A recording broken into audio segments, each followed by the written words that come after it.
Hello friends, welcome YouTube के इस नई वीडियो में आपका स्वागत है। आज कल हाल के दिनों में जो बहुत ही ज़्यादा बर्निंग टॉपिक है वो रेसिप्रोकल टैरिफ से रिलेटेड है। आप लोगों ने सुना होगा कि अखबारों में, प्रिंट मीडिया में या फिर इलेक्ट्रॉनिक मीडिया में या फिर आपके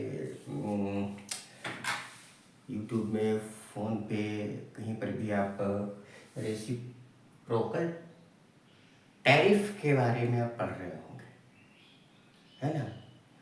newly elected US president Donald Trump की जो व्यापार संबंधी नीतियां हैं वो उनके पद ग्रहण करने के बाद से ही स्पष्ट होती जा रही थी। तो उसी श्रृंखला में ये जो रेसिप्रोकल टैरिफ है वो आजकल के समय में एक बड़ा टॉपिक और एक बड़ा इशू बना हुआ है। बहुत सारे लोगों को ये ठीक से पता नहीं है कि होता क्या है, इसमें क्या किया जा रहा है ना। यूएस कॉमर्स डिपार्टमेंट ने किस तरह से रेसिप्रोकल टैरिफ लगाना शुरू किया, है ना। भारत सरकार की इस पर क्या नीतियां हैं। तो आगे आने वाले दिनों में आप देखोगे कि इससे आपको बहुत सारे क्वेश्चंस एग्ज़ाम में मिलेंगे और ऐसा कहा जा रहा है कि रेसिप्रोकल टैरिफ के कारण आने वाले दिनों में संभवतः एक ट्रेड वॉर जैसा कुछ हो सकता है। हालांकि अभी इस बात की तुरंत आशंका नहीं है कि एक वर्ल्ड वाइड ट्रेड वॉर, वाणिज्य का युद्ध छिड़ जाए, लेकिन संभावना व्यक्त की जा रही है। तो पहले आपको रेसिप्रोकल का मतलब समझना पड़ेगा। रेसिप्रोकल का मतलब होता है कि जैसा आप करोगे हम भी वैसा ही करेंगे। आप जैसा करोगे हम भी वैसा ही करेंगे। जैसे को तैसा, वो अंग्रेजी में कहावत भी है। तो इसको आप एक छोटे से एग्जाम्पल समझ लीजिए। ए कंट्री ने बी कंट्री से कुछ खरीदा। ए कंट्री ने बी कंट्री से कुछ खरीदा, तो जब बी कंट्री से वो वस्तु कार्गो के थ्रू, शिपमेंट के थ्रू, किसी भी तरीके से जब वो ए कंट्री पहुंचेगी तो एक उस पर टैरिफ लगाएगा। टैरिफ एक तरह का टैक्स होता है। टैरिफ एक टैक्स होता है। तो अब मान लीजिए कि वो 10% टैरिफ लगाता था पहले, अब उसने उसको बढ़ा करके 5% बढ़ा करके 15% कर दिया। तो अब बी कंट्री भी देखेगा कि अब उसके वस्तु पर तो वहाँ टैरिफ लगा है। अच्छा, अब टैरिफ लगने से नुकसान क्या हुआ बी को, कि बी देश की वस्तु ए देश में महंगी बिकनी शुरू हो जाएगी, है ना। तो इससे यहाँ का जो उद्योग है, यहाँ का जो आर्थिक सेटलमेंट है, उस पर प्रभाव पड़ेगा। तब बी ने भी क्या किया, अब हम ये मान के चलते हैं कि बी भी ए के ऊपर 10% का टैरिफ लगाता था। अब उसने क्या किया, उसने भी 5% बढ़ा दिया। तो रेसिप्रोकल, है ना। तो ये एक इंडिविजुअल कंट्री दूसरी इंडिविजुअल कंट्री पर ऐसा करता है। हालांकि कोई ये बिल्कुल नई चीज नहीं है कि अचानक से रेसिप्रोकल टैरिफ वर्ड आ गया। पहले भी ऐसा हुआ है, पहले भी ऐसा हुआ है और आगे फ्यूचर में, भविष्य में भी आपको इस तरह से देखने को मिलता रहेगा, ठीक है। लेकिन वर्तमान जो परिप्रेक्ष्य है, वर्तमान जो परिप्रेक्ष्य है उसमें रेसिप्रोकल टैरिफ के कारण, अब क्योंकि ये पूरी दुनिया जो है ना, नाउ द टाइम, ये जो पूरी दुनिया है इसको एक ग्लोबल विलेज कहा जाता है। बहुत साल पहले मार्शल मैक्लुहान ने ग्लोबल विलेज वर्ड का यूज किया था और उस वक्त ऐसी संभावना नहीं थी कि ये ग्लोबल विलेज बन जाए। लेकिन आज के समय में देखिए कि वास्तव में ये दुनिया दूरसंचार हो, आईटी सेक्टर हो, वाणिज्य व्यापार हो, है ना, एजुकेशन का सेक्टर हो, बाकी सर्विसेज हो, हर चीज में ये पूरा का पूरा ग्लोब एक ग्लोबल विलेज के रूप में स्थापित हो चुका है। तो आज के सरकमस्टांस में रेसिप्रोकल टैरिफ के इस नए तौर तरीके ने दुनिया भर के वाणिज्य और व्यापार के क्षेत्र में एक तहलका सा मचा दिया है ना। तो अमेरिका ये रेसिप्रोकल टैरिफ लगा क्यों रहा है? तो जैसा कि अभी पहले हमने बताया था कि आप जैसा करोगे हम भी वैसा ही करेंगे। यूएस का कहना है भारत अमेरिकी वस्तुओं पर जो टैरिफ लगाता है उसकी मैक्सिमम दर 52% तक चली जाती है। तो अब उसका कहना है तो हम भी तो रेसिप्रोकल करेंगे। भाई हमको भी अपने देश के नागरिकों की सुरक्षा का अधिकार है ना। तो अब हम भी आपके ऊपर टैरिफ को चलो 26% कर देते हैं, है ना। हालांकि यूएस जैसे विकसित देश में हाल के दिनों में कुछ कमियां उजागर हुई हैं। वहां पर जॉब सिक्योरिटी को लेकर के लोगों में कंसर्न बढ़ा है। दुनिया भर के एक्सपर्ट होते हैं, आईटी से रिलेटेड प्रोफेशनल्स हैं, है ना, वो यूएस जा कर के अच्छा जॉब कर रहे हैं, है ना। साथ के साथ दूसरे देशों से जो यूएस में जो एक्सपोर्ट हो रहा है, या हम कहें कि अमेरिका जो दूसरे देशों की वस्तुओं को आयात कर रहा है, वो सस्ती होती हैं। तो सस्ती होती हैं तो उससे का क्या असर होगा कि वहाँ के बाज़ारों में वो कम कीमत पर बिकेंगी, और कम कीमत पर बिकेंगी तो वहाँ का जो डोमेस्टिक मार्केट है, वहाँ का जो डोमेस्टिक मैन्युफैक्चरिंग है, उस पर तो इफेक्ट आएगा ही। उस पर ही क्यों, अगर आप उसको भारत के संदर्भ में लेकर के करिए कि दूसरे देश की सस्ती वस्तुएं हमारे देश में भरती जाएंगी, है ना, तो हमारा डोमेस्टिक मार्केट जो है, हमारा जो अपना मैन्युफैक्चरिंग है, उस पर असर पड़ेगा कि नहीं पड़ेगा, है ना। तो इसी कारण से अमेरिका का कहना है कि हम दुनिया भर के देशों पर रेसिप्रोकल टैरिफ लगा रहे हैं। अब ये रेसिप्रोकल टैरिफ कैसे हो सकता है? आपने 10% बढ़ाया तो हम भी 10% बढ़ा देंगे, ठीक है। ऐसे भी हो सकता है कि आपने 10% बढ़ाया तो हम 5% बढ़ा देंगे, बिल्कुल इक्वल हो, जरूरी नहीं। ऐसा भी हो सकता है कि आपने 10% बढ़ाया तो हम 15% कर देंगे, है ना। तो यहाँ पर डोनाल्ड ट्रंप का कहना है कि हम डिस्काउंटेड रेसिप्रोकल टैरिफ लगा रहे हैं।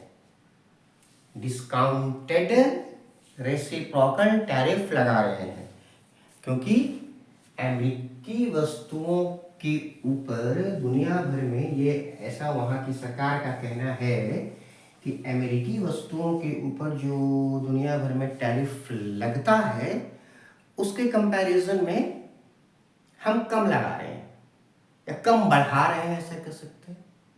तो डिस्काउंटेड रेसिप्रोकल टैरिफ का ये नाम दिया गया है। तो इसमें कई सारे देशों को इस पर प्रभाव पड़ने की संभावना है। पहले तो आप समझ लीजिए, भारत के ऊपर 26%, वियतनाम के ऊपर 46%, थाईलैंड के ऊपर 36%, पाकिस्तान पर 29%, इंडोनेशिया पर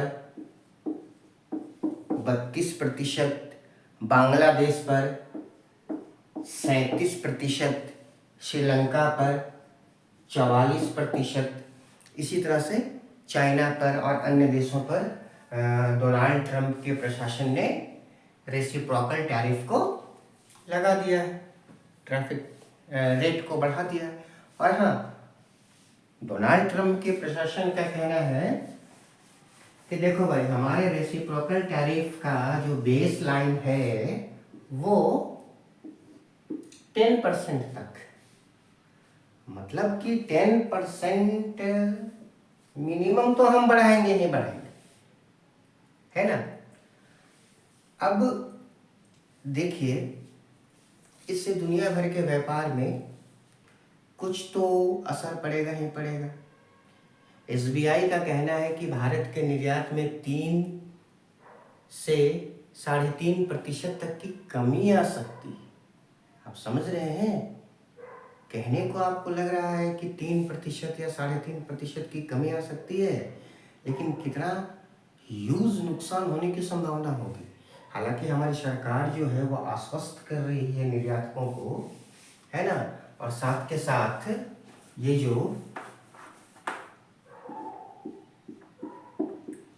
FIO है हमारे देश में, Federation of Indian Export Organisation, उसने भी निर्यातकों को आश्वस्त किया है कि बहुत ज़्यादा घबराने की ज़रूरत नहीं है ना, बहुत पैनिक होने की ज़रूरत नहीं है, क्योंकि रेसिप्रोकल टैरिफ की जो दरें घोषित की गई हैं उससे हमारे व्यापार को उतना ज़्यादा हैज़ार्ड या नुकसान होने की संभावना नहीं है।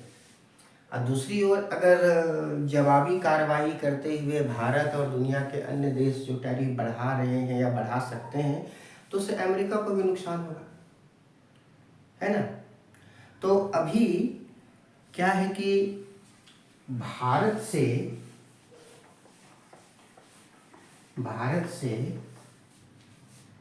टेक्सटाइल हो गया,